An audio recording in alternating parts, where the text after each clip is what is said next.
अनंत टीदे refresh हमी। सावंतवाडी येथून कुडाळला पहाटे परतत असताना गाडीची झाडाला धडक बसून झालेल्या अपघातात एका युवतीचा दुर्दैवी मृत्यू झालाय। ऐश्वर्या महेश कौठणकर असं त्या युवतीचं नाव आहे, तर तिच्यासोबत 2 युवक जखमी झालेत। कोलगाव येथील हार्डवेअर शोरूम समोर पहाटेच्या सुमारास हा अपघात झाला।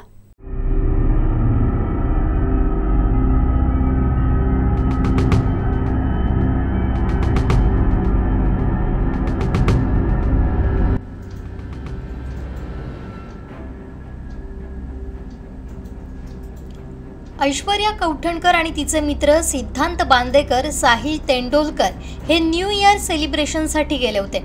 पहाटे परतत असताना कोलगाव येथील हार्डवेअर शोरूमच्या समोरील आंब्याच्या झाडाला त्यांच्या गाडीची समोरून धडक बसली। या अपघातात क्लीनर साइडला बसलेली ऐश्वर्या ही गंभीर जखमी झाली। अपघाताची माहिती मिळताच समीर वाळके यांनी ऐश्वर्याचे वडील महेश कौठणकर यांना माहिती देताच त्यांनी आपल्या नातेवाईकांसह घटनास्थळी धाव घेतली। यावेळी गाडीच्या बाहेर ऐश्वर्या ही बेशुद्ध अवस्थेत पडलेली होती। सिद्धांत बांदेकर याच्या डोक्याला दुखापत झाली होती, तर साहिल तेंडोलकर यास गंभीर दुखापत झाल्याने त्याला उपचारार्थ दवाखान्यात दाखल करण्यात आलं होतं। त्यानंतर सावंतवाडी उपजिल्हा रुग्णालयात ऐश्वर्या हिला उपचारार्थ हलवलं, मात्र उपचारापूर्वीच तिचं निधन झालं असल्याचं वैद्यकीय अधिकाऱ्यांनी सांगितलंय। या अपघाताबाबतची फिर्याद ऐश्वर्याचे वडील महेश कौठणकर यांनी सावंतवाडी पोलिसात दिली आहे।